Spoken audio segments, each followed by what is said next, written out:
Tem uma música do Vencedores por Cristo, em que o compositor faz a seguinte pergunta: quem é que sabe do vento? Se vai dar o ar da graça, em que direção eu devo esperar? São perguntas sinceras, né? A gente não sabe, essa é a realidade. A gente planeja, mas o vento sopra onde quer. Não é isso? E assim, Deus nos abençoou. Eu falei com as pessoas no grupo hoje que teríamos uma surpresa, que Deus ia nos abençoar profundamente. E assim, se você pensou em bolo, alguma coisa assim, errou. Vai ter bolo sim, tá? Vai ser bênção lá fora também. Mas é mais do que isso. Todos sabem que eu tinha convidado o reverendo Márcio Temponi, meu mentor, para estar aqui trazendo a palavra de Deus nesse momento, né? Tem um carro apitando aí, já parou, né? Bom. Para estar aqui conosco trazendo a palavra nesse momento, falando sobre um coração somente para Cristo. Mas o vento é o vento, né? O Espírito é o Espírito. Então ontem eu estava conversando com o Márcio, perguntei: Márcio, e aí, como é que você vem? Como é que vai ser? Aí depois ele entrou em contato comigo e falou assim: ô Júnior, tem um negócio aí que eu acho que vai ser um ganho para a tua igreja, né? E o negócio, na realidade, é que o nosso irmão, pastor José Carlos Pezzini, está conosco hoje, né? Eu sei que vocês ouvem falar muito sobre o Pezzini, né? Na classe de formação espiritual, então, eu cito direto. Alguns já conhecem, porque nós tivemos em Piedade, há um tempo atrás, participando de um evento lá com o Pezzini. Mas o Pezzini, ele é o grande responsável pela mudança na vida de muitos pastores da nossa região aqui. E hoje eu tenho a oportunidade de colocar aqui nesse recinto para que vocês vejam que é verdade. Eu já disse assim: eu trouxe meu mentor para pregar aqui para vocês saberem que eu tenho mentor, né? Já disse isso várias vezes. E agora o meu mentor, né, ouvindo a voz de Deus, ele decidiu trazer o mentor dele para poder falar aqui, para que você entenda que esse negócio de ser acompanhado realmente é sério e funciona para nós. Deus tem nos abençoado profundamente, né? Com essa caminhada juntos, coletiva, tem impactado a nossa vida, e é isso que a gente vai compartilhar com você hoje, né? Visualmente isso, né? E assim, hoje eu recebi uma ligação do meu mentor, né? A gente falando: vou levar o Pezzini, vai ser um ganho, eu vou ficar sentado lá de boa ouvindo, né? Quem sabe daqui a um tempo o Pezzini não vem: eu vou levar o meu mentor lá para vocês poderem ouvir. Gente, essa é uma oportunidade de Deus, para a gente poder refletir sobre o processo ministerial da nossa igreja, aqui com o nosso irmão Pezzini. Mas assim, eu vou fazer o seguinte: eu vou apresentar o Márcio, chamar o Márcio aqui. Vem cá, Márcio. E o Márcio vai apresentar o Pezzini. Tá certo? Bom, esse aqui é o homem que Deus colocou na minha vida, na vida da minha família, para cuidar de mim, né? Para orar por mim, para me fazer centrar a vida no Evangelho, para, às vezes, puxar minha orelha, não poucas vezes, né? Às vezes falar para mim realidades duras e necessárias, mas sempre com muito amor e expressando o amor que ele sente por mim. Então, Márcio, seja bem-vindo. Você pode saudar a igreja, eu vou sentar ali, depois você apresenta o Pezzini. Graça e paz da parte do nosso Senhor Jesus Cristo, amém? Eu posso vir para frente? Me deu essa moral toda, eu fico logo abusado. Bom, é uma alegria estar aqui com vocês. E hoje está sendo um dia bem intenso. Eu fui para a igreja, eu não preguei lá hoje, só participei da liturgia. E meu filho e minha esposa não foram para a igreja, porque meu filho estava com febre desde ontem, uma febre 38,5, quase 39, aí baixava um pouquinho com remédio, aí voltava rápido e tudo mais, aí ficaram em casa. Aí quando eu estou saindo da igreja, a minha esposa fala assim, me leva no hospital com o Tito para a gente ir logo hoje. Aí saí da igreja direto, passei em casa, nem entrei. Fui para o hospital, aí fui para um hospital, estava abarrotado, aí não, vamos para outro. Aí fui para outro hospital, e aí chegou lá na hora, eles estavam sendo atendidos, eu falei, eu preciso buscar o Pezzini para vir. Aí eu vim, eles ficaram lá no hospital, já estão em casa, graças a Deus. Meu filho está com influenza, mas está bem, só a febre e tudo mais. Aí entrou com remédio, aquelas coisas todas, né? E aí eu estou direto, desde manhã, e eu estou muito feliz de estar aqui, porque o Pezzini veio para cá para uma programação da minha antiga igreja, então eu estive com ele na sexta-feira, ele fui com outro pastor buscá-lo no aeroporto. Aí ontem eu participei lá da atividade, aí de noite eu fui jantar com o Pezzini, e aí o pastor, que é o Robério, falou para mim assim, não, amanhã, eu falei, como é que vai ser amanhã? Ele falou, amanhã tu não pode jantar com o Pezzini, cara, que eu gosto de ficar com o Pezzini. É meu pai espiritual, então eu gosto de ficar com ele, que é sempre bom. Não é tão bom não, mas é bom, vocês vão entender. É ruim, mas ele é bom, entende? E aí, o Roberto falou assim para mim, não, então amanhã ele vai almoçar aqui na igreja, que seria hoje, né? Vai pregar, vai almoçar na igreja, eu vou deixar ele lá no hotel e de noite não tem programação nenhuma e tudo mais, você não quer ir jantar com ele? Eu falei, cara, eu vou estar lá no Júnior. Aí quando eles foram embora, aí falei assim, cara, eu podia dar um presente de aniversário da igreja do Júnior, eu dar um presente para vocês. Aí eu falei, Pezzini, eu vou pregar lá no Júnior, mas você podia ir, né? Eu acho que você pregar ia ser mais presente do que eu. Aí, não, tá bom, eu vou, se você me levar, eu vou. Eu falei, tá bom, então eu te levo. Aí falei com o Júnior, topa, Júnior? Ele, tá, glória a Deus. Um malandro, né? Enfim, eu quero dizer para vocês que o meu presente de aniversário esse ano para vocês é a vinda do Pezzini. Tem um monte de igreja que quer, sabe? E que chama e tudo mais, sei o quê. Mas ontem eu falei assim, cara, é o presente que eu queria dar para vocês. E viver com o Pezzini é uma aventura. Ele é meu pai espiritual, de verdade. E muito do que Deus fez na minha vida foi através dele. E até hoje o Júnior fala que eu às vezes pego pesado com ele. Ele não sabe de nada. O Pezzini é mais. Estava jantando, eu, Robério e Pezzini. Aí eu abrindo o coração, falei, minha angústia é essa, Pezzini, e tudo mais, sei o que, do meu coração. Aí ele veio, quebrou minhas pernas. Aí eu virei pro Robério, aí o Robério virou para mim e falou assim, é chato conversar com ele, né? Eu falei, é chato. Então eu falo o negócio, abre o coração, o cara vem com o tal de Jesus para cima da gente, a gente tem que viver com o negócio de Jesus, né? Enfim.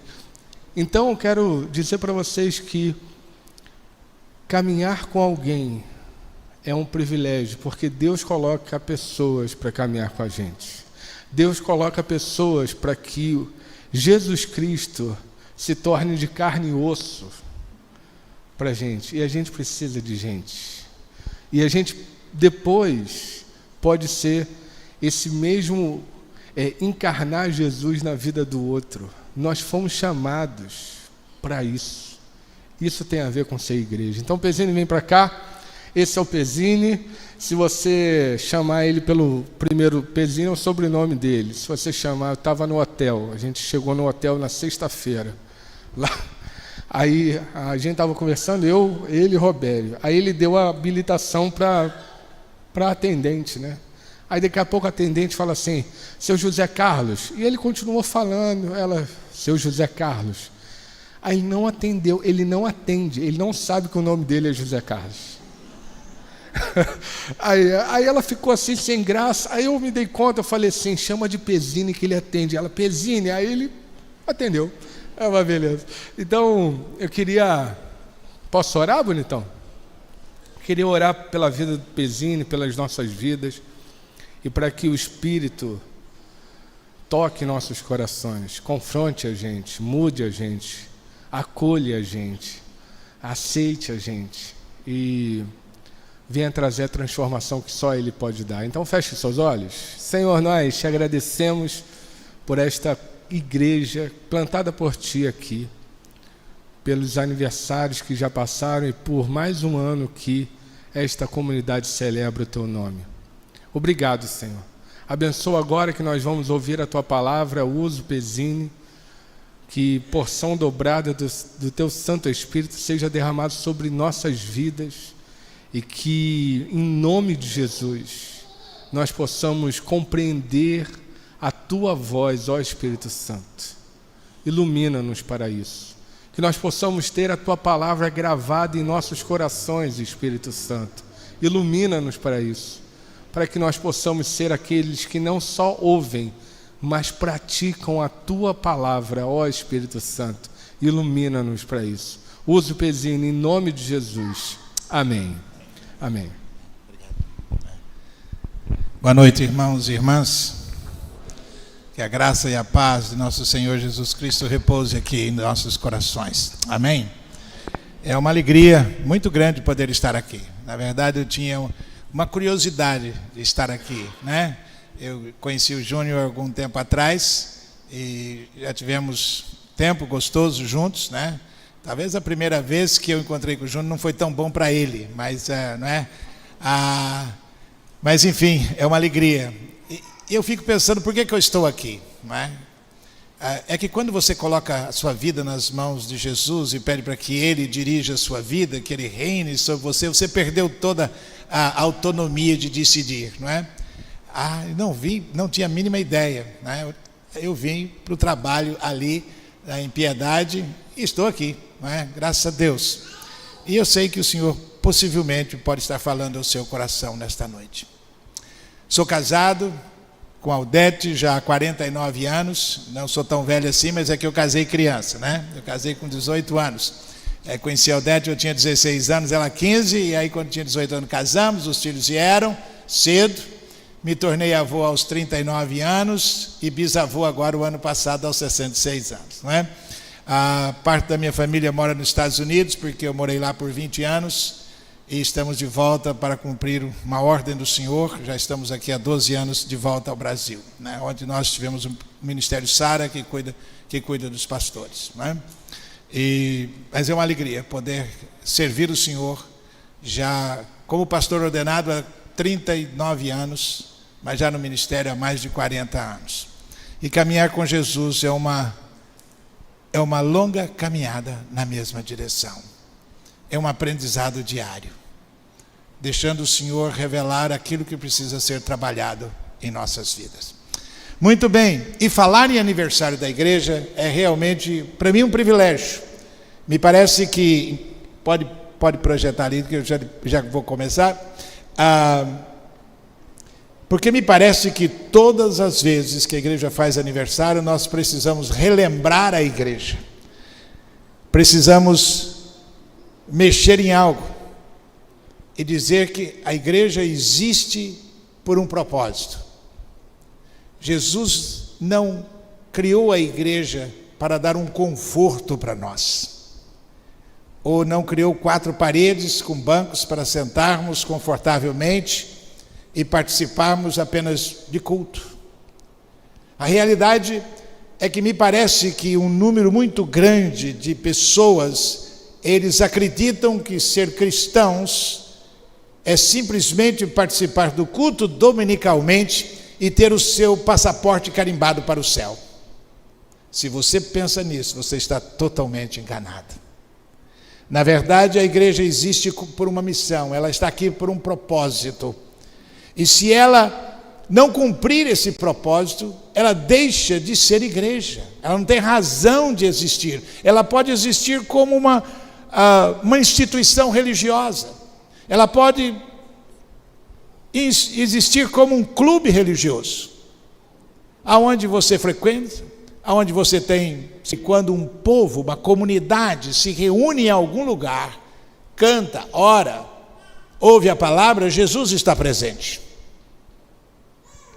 É possível que há comunidade onde Jesus não esteja presente.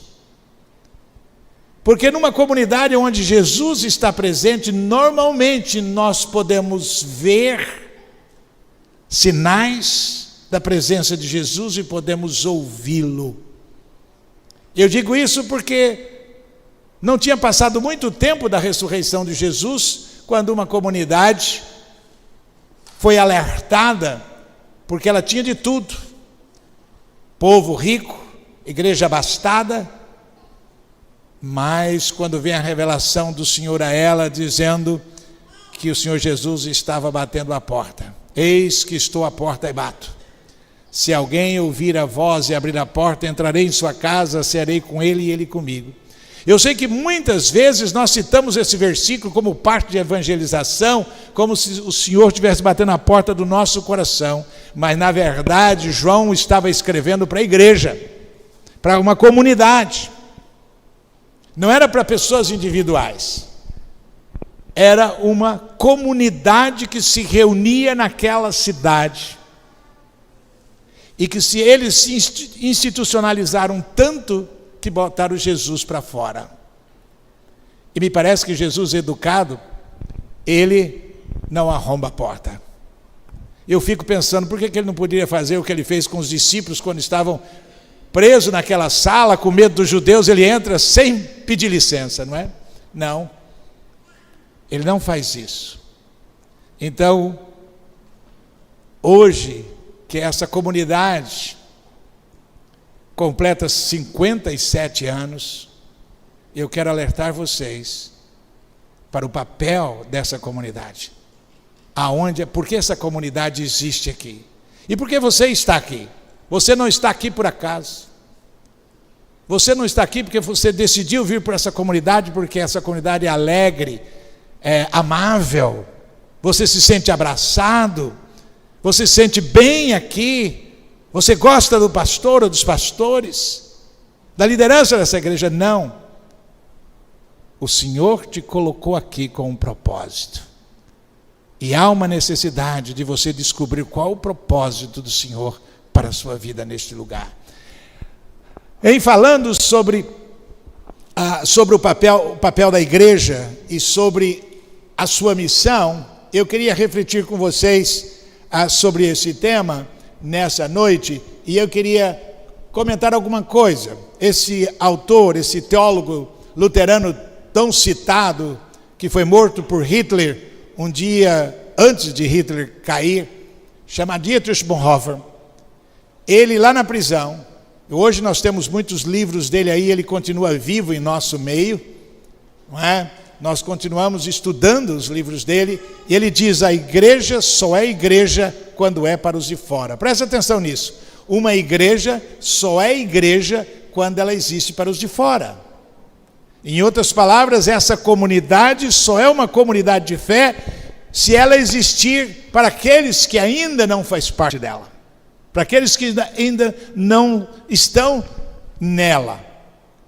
Esse é o papel dela. Segundo, um arcebispo da igreja da Inglaterra, ele coloca dessa forma: a igreja é a única sociedade no mundo que existe em benefício dos que não são membros. Olha, queridos, nós não pertencemos a este mundo. Jesus já disse isso. Por que nós não pertencemos a este mundo? Porque, na verdade, quando Cristo foi à cruz e Ele pagou pelos nossos pecados, Ele deu a sua vida, a verdade, o pagamento não é simplesmente dizer que o nosso relacionamento com Deus está restaurado. É muito mais do que isso. Paulo explica isso de uma outra forma. Ele diz que Jesus Cristo nos arrancou do império das trevas, na qual éramos prisioneiros dele. Ele nos arranca de lá e ele nos transporta para um outro reino. Jesus veio para instaurar o reino, e ele instaurou o reino, e hoje ele está sentado à destra do Pai, e ele reina. E nós somos convidados, somos participantes do reino de Jesus que está em progresso.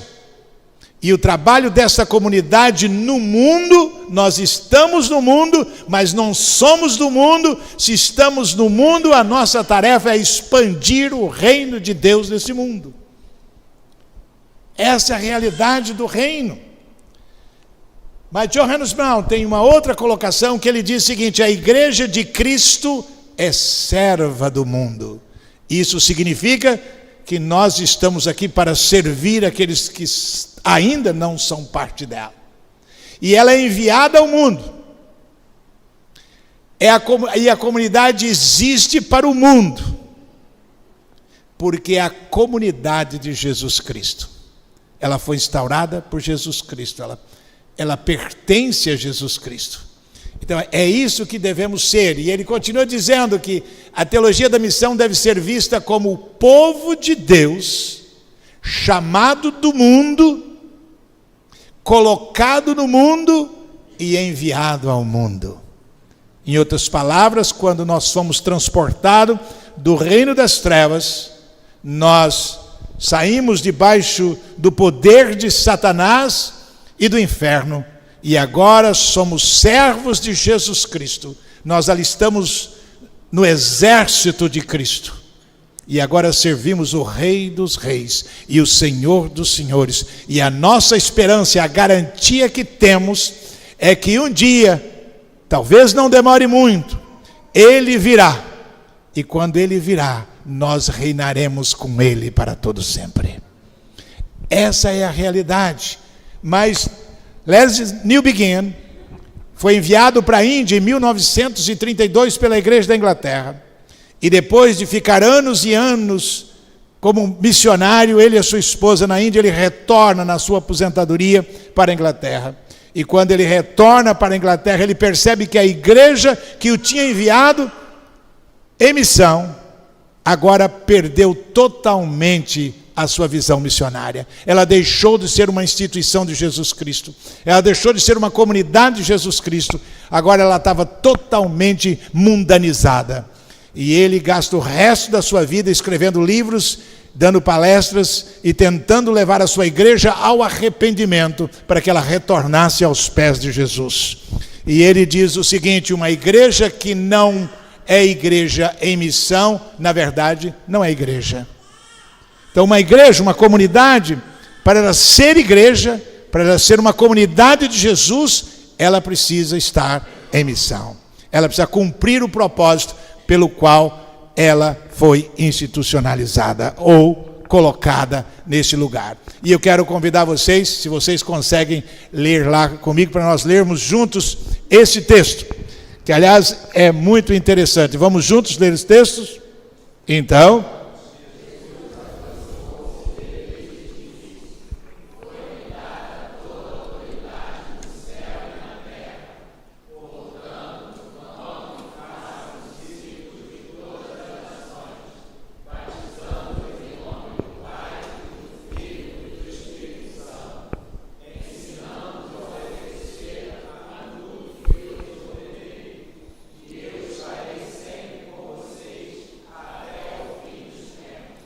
é interessante, queridos, a igreja quase sempre tem citado esse texto em todos os momentos, mas a meu ver há uma compreensão errônea a respeito deste texto, em alguns aspectos, talvez algumas narrativas um pouco falsas que nós acabamos achando que elas são verdade, talvez lendo o texto de maneira errônea.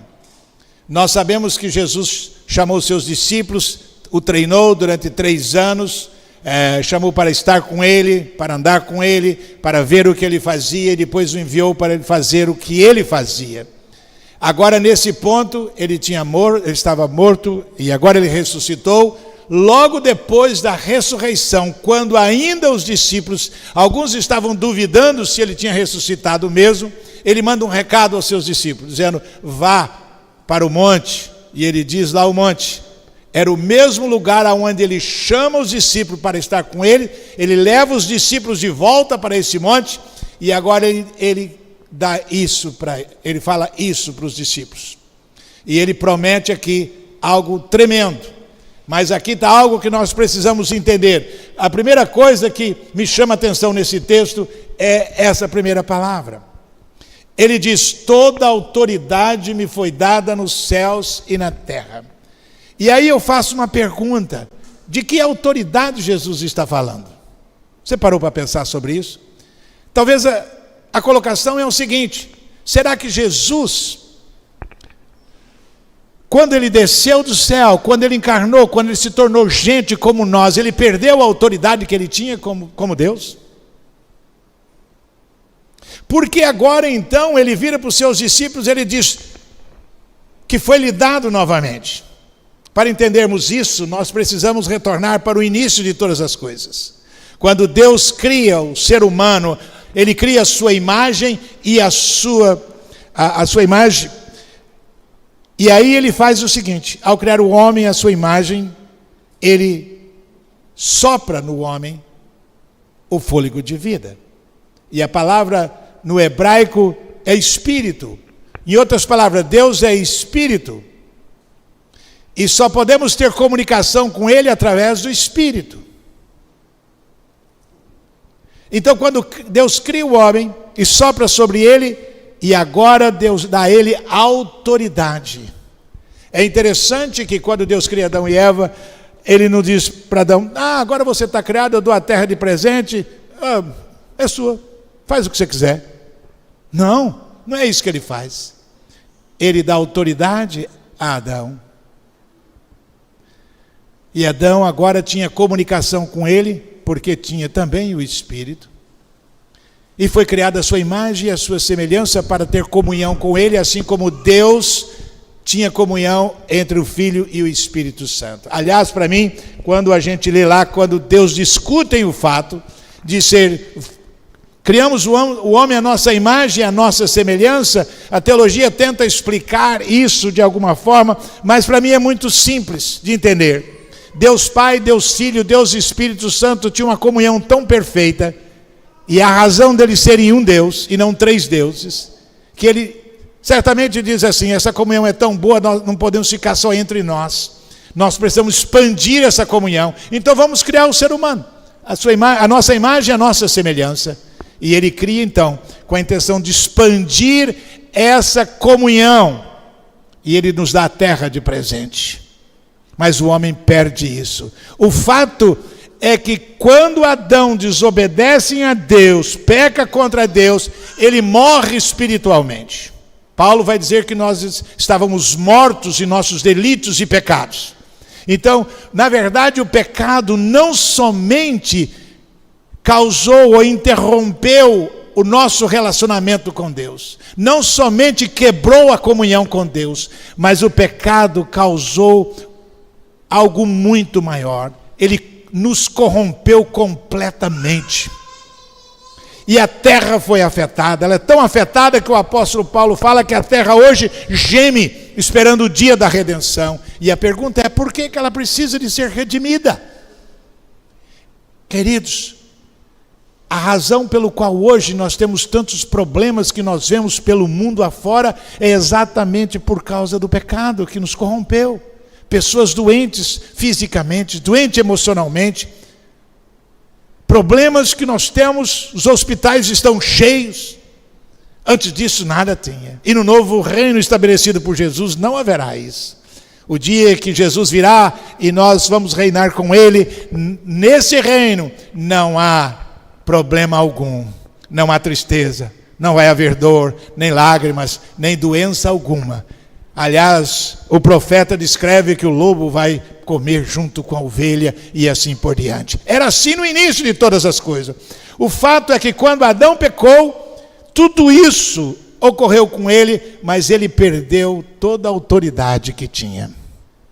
Então agora, quando Jesus, depois de ser batizado por João Batista, diz que o Espírito vem sobre ele, e ele ouve a voz do Pai, e diz que logo em seguida o Espírito o impele para o deserto para ser tentado. É interessante que os 40 dias que Jesus passa no deserto não foi um retiro espiritual. Não foi porque ele precisava calibrar o seu ouvido ou o seu coração para poder ouvir melhor o Pai. Não foi para que ele entendesse a sua missão na terra. Ele não vai para esse retiro no deserto e ficar lá em jejum 40 dias porque ele precisava ter poder espiritual. Não, ele já tinha recebido poder espiritual quando o Espírito desceu sobre ele. Porque se alguém nem precisasse do Espírito, era Jesus. Ele foi gerado pelo Espírito. Mas o Espírito veio sobre ele. Mas ele é levado para o deserto para ser tentado pelo diabo. Assim como Adão foi, agora ele deveria ser tentado. E Paulo vai dizer que ele deveria fazer isso porque ele é o segundo Adão. Então ele vence o diabo. E é tão interessante que se você ler lá nesse texto, você vai perceber uma coisa. O diabo vai tentando e Jesus vai refutando. E antes de dar o cruzado de direita, que ele vai a nocaute, ele dá a última atacada dele. Que ele fala para Jesus, olha aqui, você está vendo todo esse reino? Está vendo tudo isso aqui? Se você se ajoelhar e me adorar, eu te darei tudo isto, porque isto foi me dado. Como ele é mentiroso, na verdade não foi lhe dado, ele tomou, ele ludibriou. Na verdade, ele só pegou porque ele ludibriou. Mas era o que era de Adão, agora pertencia a ele, porque ele tinha roubado de Adão. Só que na morte e na ressurreição de Jesus, Jesus toma isso novamente dele, agora pertence a Jesus. E ao pertencer a Jesus, Jesus não só para ele, sabe o que aconteceu? A comunidade de Jesus agora, que pertence a Jesus, tem autoridade e poder dada por Jesus para expandir o reino de Deus. Toda a autoridade que foi dada a Jesus, agora passada para a igreja. A igreja agora é empoderada pelo Espírito Santo de Deus para desempenhar o seu papel neste mundo. Mas aí precisa entender como se faz isso. E ele vai dizer então, portanto, vão e façam o quê? Vão e façam discípulos. Para mim aqui tem uma grande confusão na maneira de ser igreja hoje. Na verdade, nós temos percebido que a igreja inverteu a grande comissão. Em vez de irmos, as pessoas falam vem. Eu vejo muitos plantadores de igreja que antes de ter pessoas já querem alugar um salão, colocam um púlpito, uma cadeira, não é? Põem uns bancos ou umas cadeiras, e aí o que eles fazem? Em vez de fazer discípulos, ir e fazer discípulos, eles abrem o salão no fim de semana, no domingo, esperando que as pessoas venham. Isso é inverter a grande comissão. E se Jesus deu uma ordem para nós irmos, se nós não cumprirmos, isso a gente chama do quê?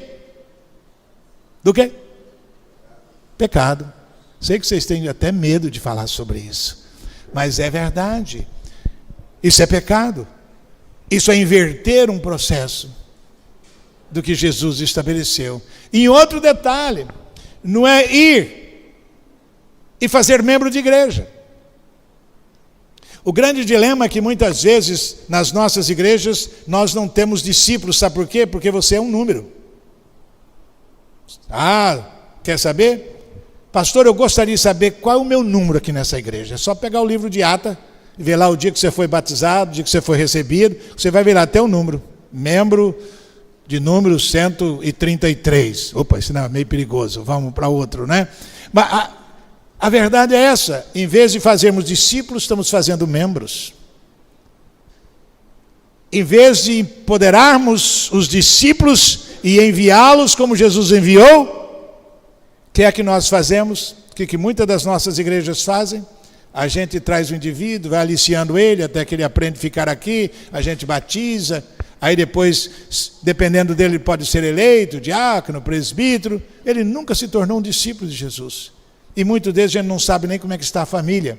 Porque sabe qual é a diferença entre um discípulo e um membro? É que o verdadeiro discípulo de Jesus é transformado. E membro muitas vezes não é. Muitas vezes a vida do membro não é diferente daquele que nunca conheceu a Jesus. ele não passou pela transformação. E eu chego à seguinte conclusão, queridos, que muitas vezes na nossa igreja, a gente não precisa nem ser convertido para ser membro da igreja. Nem precisamos nascer de novo para ser membro da igreja. Aliás, pastores podem ser pastores sem ser nascido de novo. Eu conheço muitos. Sem passar pela conversão. É só fazer um teste de teologia reformada, está resolvido. Você pode ser. É só você pensar nas perguntas que se fazem muitas vezes para receber o indivíduo como membro. E ainda a gente insiste que ele tem que responder sim, não pode responder não, né? Senão, a gente não tem como recebê-los. Mas a ordem de Jesus é que nós façamos discípulos, batizando, ensinando. E ensinando o quê? Ensinando o quê? Estão acordados, irmãos? Vocês conseguem ler lá? Sabe o que nós temos pensado? Qual é o erro sobre discipulado? É que há uma falsa narrativa. Para a maioria absoluta, eu vou dizer 99,9%, o conceito de discipulado é ensinar a Bíblia às pessoas, ou ensinar as pessoas a respeito da Bíblia. Mas Jesus não disse isso para os discípulos. Vão e ensine as pessoas a respeito da Torá, a respeito daquilo que eu ensinei vocês. Não, ele diz, vão, façam discípulos, batizem e ensina a obedecer. A diferença é que na escola nós aprendemos ABC, mas no reino de Jesus nós temos que aprender a obedecer. E obedecer o quê? Tudo o que ele nos ensinou. Como é que eu sei o que Jesus ensinou? É só ler os evangelhos. Só ler os evangelhos. Não há outro meio. Aliás, eu estou lembrando agora, foi lembrado essa semana, nós estávamos num retiro lá em Curitiba, o Márcio estava lá, e nós estamos falando do discipulado. Aí um pastor estava perturbado, em crise naquele momento, ele disse, Pezinho, eu tenho um grupo lá que eu chamo de discipulado, mas pelo que eu estou ouvindo você falar, isso não é discipulado. Você tem algum material, alguma coisa que possa me ajudar para que eu saiba como fazer isso? Claro, posso te dar agora, 4 livros. Ele pegou a caneta, quer anotar 4 livros. Se você estudar Mateus, Marcos, Lucas e João, você vai ficar um mestre no discipulado. Não há ninguém melhor para nos ensinar do que Jesus Cristo. Mas o fato é que tem que ensinar a obedecer. Esse é o caminho do discipulado. Veja só, então é ir, fazer discípulos, batizar e ensinar. Ensinar, então, este é o papel da igreja. E esse é um mandamento a ser obedecido. Se nós não obedecermos, deixamos de ser comunidade de Jesus. Essa é a palavra. Então, mas onde é que o papel é desempenhado? Em que lugar que a igreja desempenha o seu papel? No mundo. No mundo, não há outro. Esse é o grande dilema.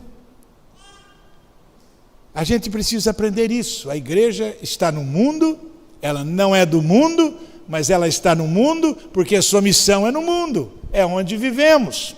Esse é um fator interessante. Veja lá, então eles foram pelo mundo inteiro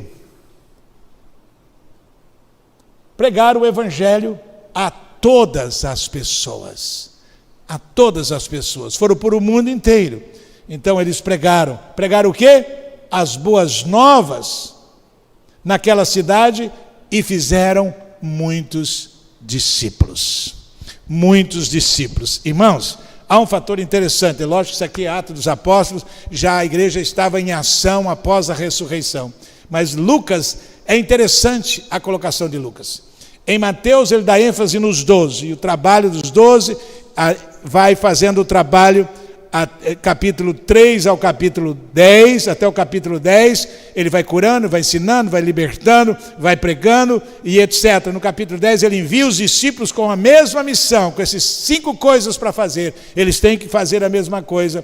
Os discípulos voltam alegre, pulando de alegria. No capítulo 13, Jesus muda completamente. Do capítulo 13 ao capítulo 25 de Mateus, ele começa a falar em parábolas. E parábolas é exatamente o ensino com a intenção de mudar a cosmovisão dos discípulos.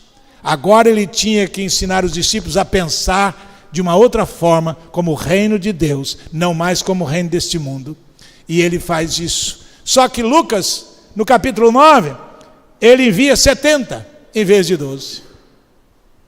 Mas no capítulo 19, versículo 37, quando Jesus entra em Jerusalém, montado naquele burrinho, Lucas diz que uma multidão de discípulos o acompanhavam.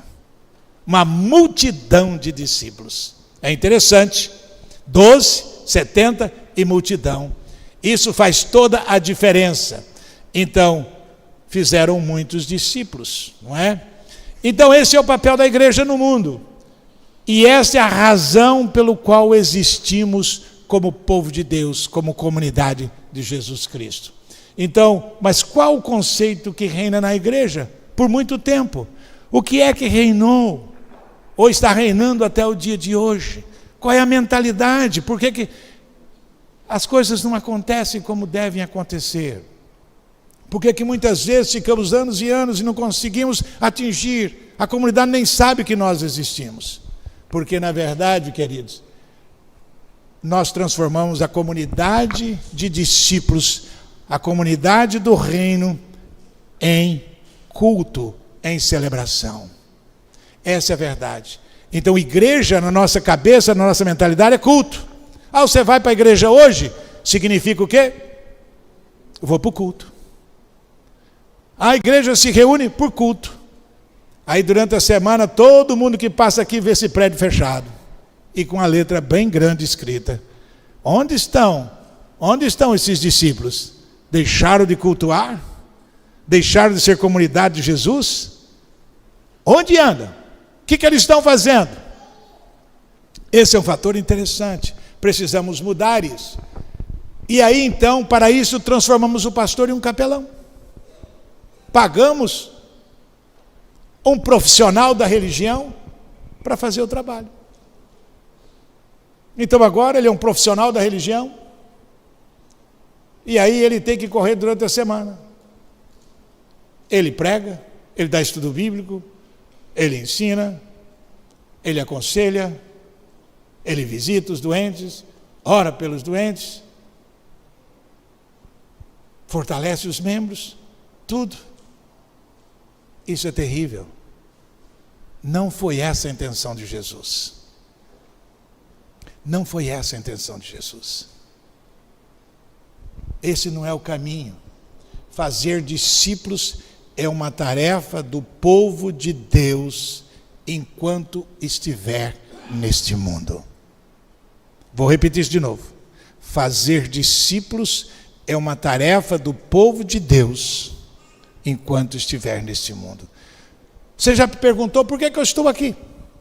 Por que eu existo? Qual a razão disso? Sabe o problema, irmãos?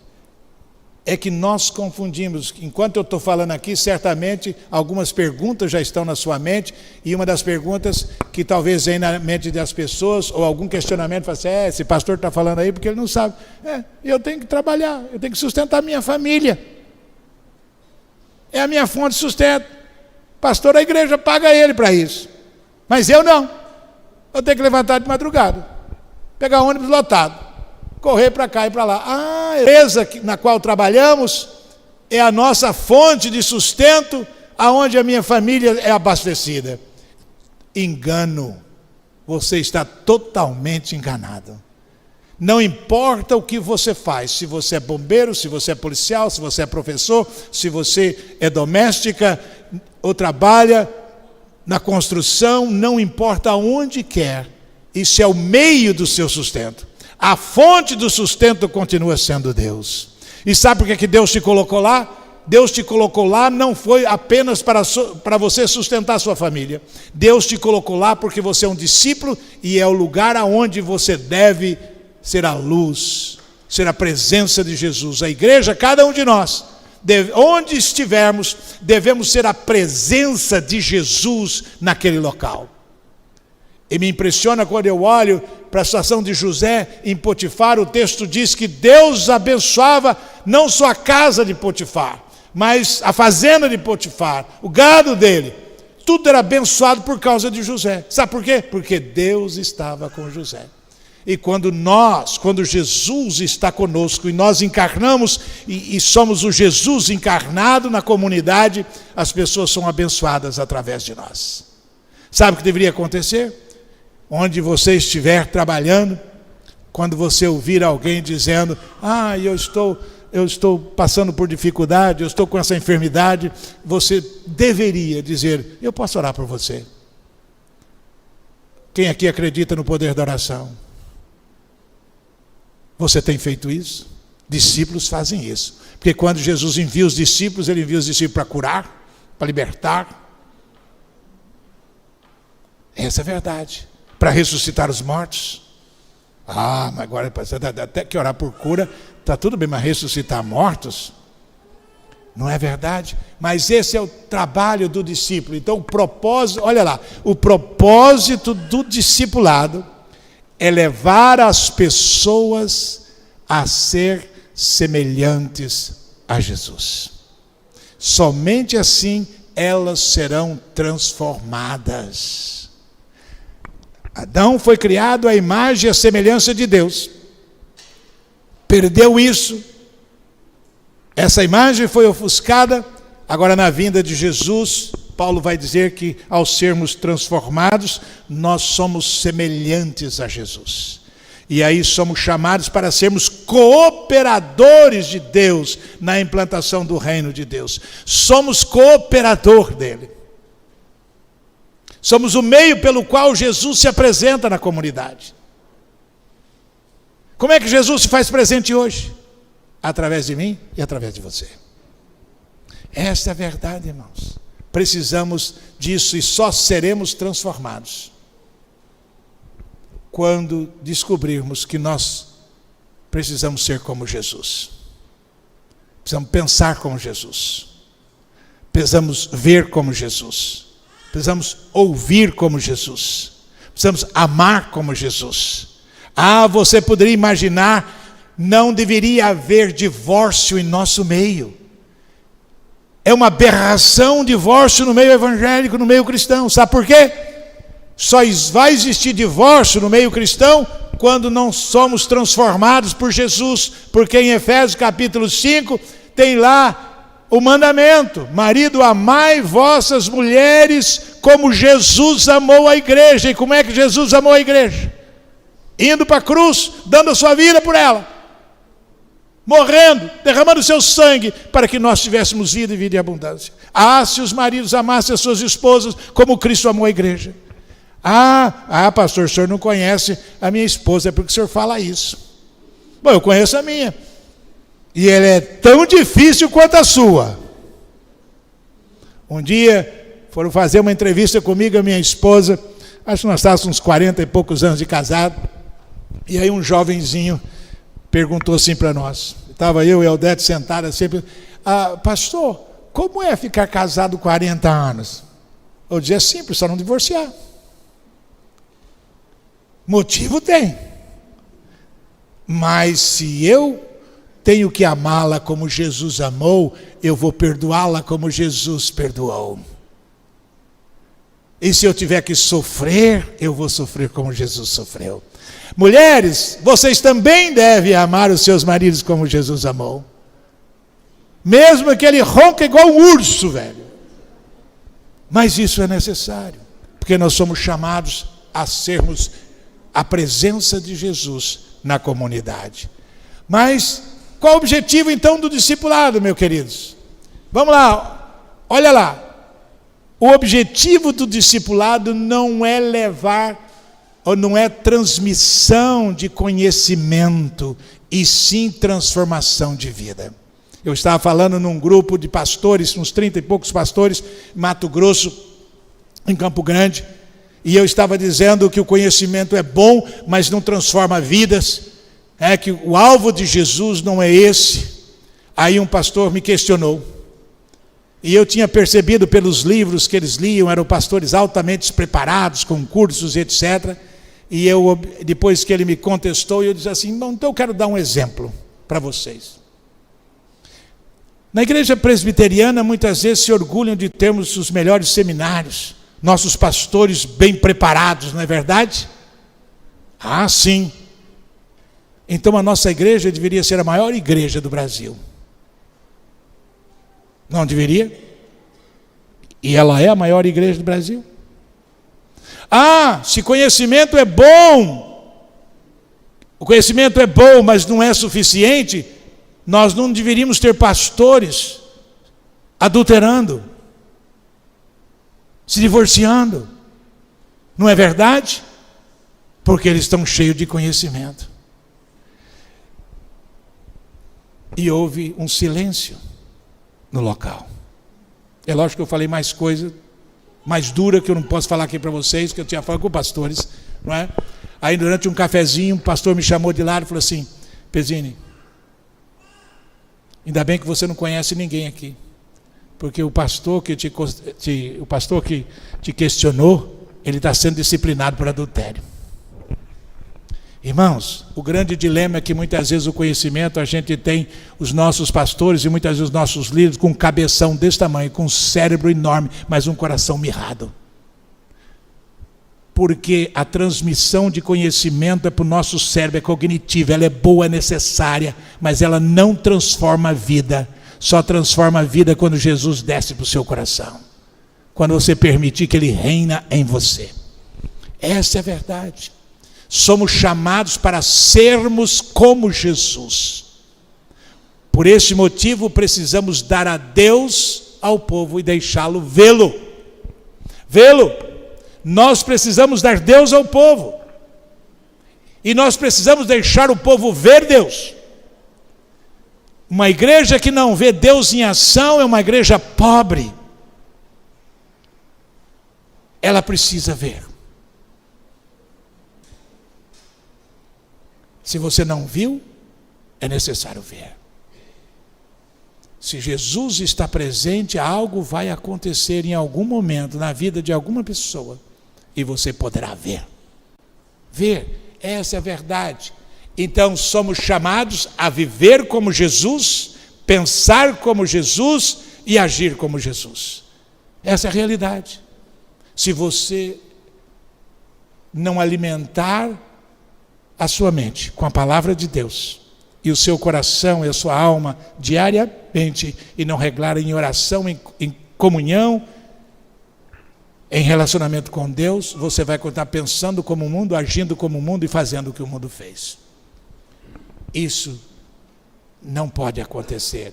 É algo mais ou menos assim. Queria rapidinho para nós partirmos para o encerramento, só para que vocês possam entender. Então nós temos aqui a igreja, temos o evangelho e temos o mundo. Então a dimensão aqui entre igreja e evangelho, quando o evangelho alimenta a igreja, nós chamamos isso da dimensão da espiritualidade, aonde desenvolvemos um relacionamento com Deus diariamente e aonde somos alimentados diariamente pelo evangelho. Então essa conexão deixa a igreja poderosa, cheia de Deus, aonde as pessoas podem compreender isso. E aqui então, uma vez que isso é feito, há um encontro do evangelho com o mundo, não é? E aí então nós temos o que a gente chama de diálogo missionário. Então a igreja só pode comunicar com o mundo, ela só pode fazer essa ponte, e aonde o evangelho vai tocar ao mundo, se ela tiver esse ciclo, se ela for alimentada pela espiritualidade. Agora, o que acontece quando a igreja ela se institucionaliza, os crentes simplesmente transformam isso em um culto, onde em vez de discípulos, membros apenas, não são discípulos comprometidos com o reino de Deus, perde a imagem de Jesus Cristo. Quando as pessoas olham para você, não conseguem ver Jesus mais, o que acontece? Ela perde essa conexão com o evangelho, logo ela perde também a ponte de encontro com o mundo, e aí o que acontece é que esse diálogo não existe mais. E aí então, e essa igreja se transformou em quê? Então a primeira coisa, a igreja passa a ser uma instituição religiosa, ela não deixa de ser uma instituição religiosa. Você pode passar aqui 57 anos, está escrito lá, Igreja Presbiteriana de Tomás Coelho Neto, não é Tomás não, estou pensando lá no Tomás Coelho, Coelho Neto. 57 anos, ela pode ficar aqui mais 57 anos, ou mais 100 anos aqui. E ela ser uma instituição religiosa, ser um clube onde você vem e gosta, mas nada mais disso acontece. E aí então ela pode passar a ver o mundo como inimiga dela. E é isso que a maior parte de nós fazemos. Cuidado com o mundo. O cara vem para a igreja, portanto, jovem, e cuidado com o mundo é perigoso. Olha, é melhor você não ser amigo do mundo. E aí o que é que a gente faz no carnaval? O que a gente faz com os jovens no carnaval? Faz retiro. Sabe por que a gente faz retiro? Porque nós temos medo de que se não fizermos um retiro, os jovens vão pular carnaval. Mas vou dizer uma coisa para você, gente transformada por Jesus, discípulos de Jesus, o carnaval pode passar na porta da casa dele, que ele não vai pular, porque ele tem compromisso com Jesus. Ele é um discípulo de Jesus, e ele não vai, pelo contrário, o carnaval vai ter medo dele. Há uns anos atrás eu trouxe um grupo de seminaristas ao Brasil, e nós paramos em Manaus, na Igreja Presbiteriana de Manaus, hoje uma igreja com 14 mil membros.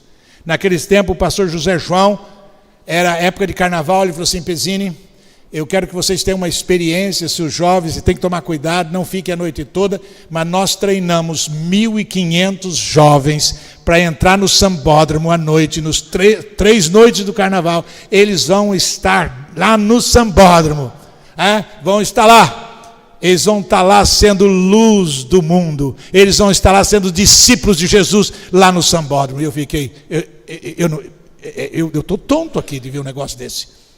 Esses jovens não vão cair na gandaia, não vão pular carnaval, sabe? Naquela noite, nós ficamos lá até meia-noite. No dia seguinte, o relatório, só em uma noite, 352 pessoas caíram endemoniadas e foram libertas.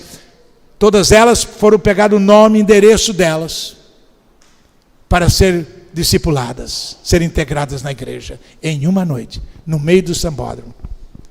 352 pessoas caem endemoniadas, sabe por quê? Porque a presença de Jesus estava lá. E onde Jesus reina, o diabo não reina. Não pode reinar. Então a igreja não pode ter medo do mundo. Não, Jesus disse que as portas do inferno não prevaleceria contra ela. E não é porque nós colocamos um muro, não, é porque nós avançamos mesmo. O exército do céu invade a terra. E aí, se você quer saber como é este, lembra de um episódio que aconteceu no Velho Testamento, que os assírios invadiram lá, veio para pegar o profeta, o exército todo em volta da casa dele, quando o servo sai de manhã e vê aquele exército para todo lado, ele entra correndo na casa do profeta, ele diz, a nossa casa está cercada, há exército para todo lado, eles estão todos armados aqui. E aí o profeta dá uma risada e fala assim, fica tranquilo, muito maior o que está conosco do que com eles. Não, o senhor não vê, não. O senhor abre os olhos de Geazi, e quando ele abre os olhos do servo, ele começa a ver carros de fogo para todos os lados. E naquele dia houve uma grande transformação, porque sabe o que aconteceu? Eliseu pegou todo aquele exército, levou para Samaria, fechou a porta, e aí proibiu o rei de matá-los, pediu para dar comida, etc., e mandar embora. Isso é nosso poder. Essa é a autoridade que foi dada à igreja. Então, irmãos, ou então ela passa a ver o mundo como demoníaco. O mundo jaz no maligno. Então isso é tudo demoníaco. Cuidado. Ou então ela toma dois caminhos. Ou ela se torna fundamentalista, cheia de regrinhas, se torna o dono da verdade, nós somos melhor, nós temos a melhor teologia, nós temos a melhor doutrina, nós somos os caras aqui, né? E aí então, ou então ela se torna a amiga do mundo, se seculariza completamente. Agora, a gente pode tornar uma comunidade alternativa aqui, plural, sei lá como, dá o nome que você quiser, todos são bem-vindos, né? Que pecado, Jesus já pagou pelos pecados, não existe mais pecado não, e etc. Ela pode tomar esses dois caminhos. Então qual é a solução, irmãos? Qual é a solução? A solução é mais ou menos essa. Nós precisamos fazer estudar os evangelhos e fazer uma exegese bíblica, mas também precisamos entender a cultura ao nosso redor para que nós possamos comunicar essa verdade bíblica com clareza para que o evangelho atinja o coração das pessoas. Mas vamos juntos ler o texto para partir para o final, buscando a solução. Vamos juntos ler lá, todos. Vós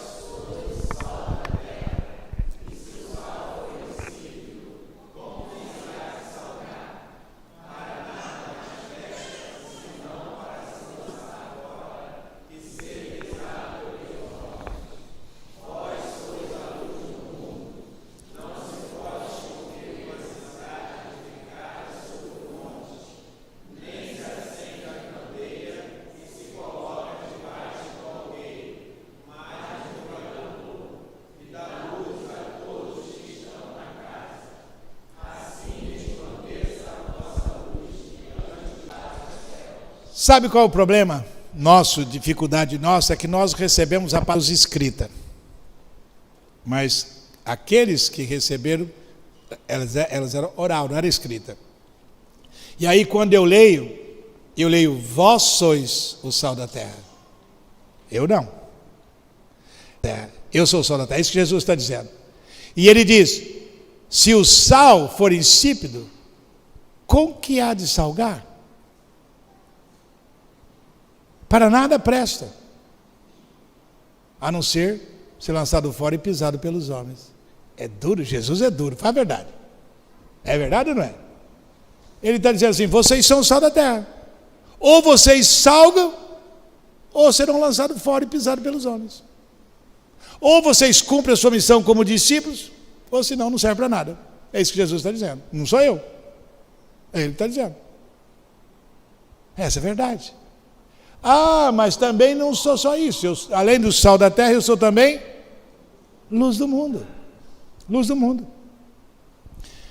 Como é que o mundo vai poder conhecer Jesus? De que forma você pode apresentar Jesus ao mundo? Sendo Jesus no mundo. Essa é a verdade. Ah, querido, sabe o quê? Olha lá. Assim resplandeça a vossa luz diante dos homens. Para quê? Para que os homens vejam Jesus? Para que eu seja alguma coisa? Não. Para que vejam as vossas obras, as vossas ações e glorifiquem o vosso Pai. Em outras palavras, Deus só é glorificado quando eu agir como discípulo. Quando eu for o Cristo encarnado, aí Deus será glorificado. Então, as pessoas precisam ver as minhas obras e assim Deus é glorificado. Ah, mais ou menos isso, queridos. Então, só para você entender como, vou tentar, né? Claro, mais ou menos isso. Opa, esse não, peraí. Olha só. Nós temos o saleiro. Onde é o saleiro? Onde fica o saleiro? Dentro dessas 4 paredes. Vocês estão no saleiro aqui. Agora, sabe o que acontece se vocês não saírem do saleiro para ser Jesus ali no mundo? Fazer discípulo? De tanto ficar aqui que vocês vão perder o sabor. Vai ficar insípido. Virar aquele crente chato. Que tem crente chato, fala a verdade. Tem crente que não é ovelha, é bode. De tanto ficar no saleiro que ele já virou bode. E sabe o que acontece quando ficar muito tempo no saleiro, só vir no culto durante o domingo e não ser Jesus durante a semana? Deixou de ser sal. E aí, deixa de ser luz. E a gente é a luz do mundo. Como é que o mundo vai ver Jesus? Não consegue ver, porque o sal não salga e a luz não brilha. E logo, você perde a conexão com Jesus. Você deixa de ser Jesus ao mundo. Talvez esse não seja um sermão tão agradável para o aniversário da igreja, mas é necessário. Nós precisamos ler a palavra de Deus como ela é, e nós decidirmos se queremos ser o que ela é ou não. A decisão é nossa. Que esta igreja, a partir deste dia, de fato brilhe como luz nessa sociedade, aonde ela está localizada. Que a igreja, a partir dessa data, possa transformar uma comunidade de discípulos, e que viva o Jesus encarnado, que quando você sair segunda-feira para o trabalho, as pessoas vão olhar em você e vão dizer assim: você é diferente, tem alguma coisa diferente em você. E você vai dizer sim, é Jesus que você está vendo.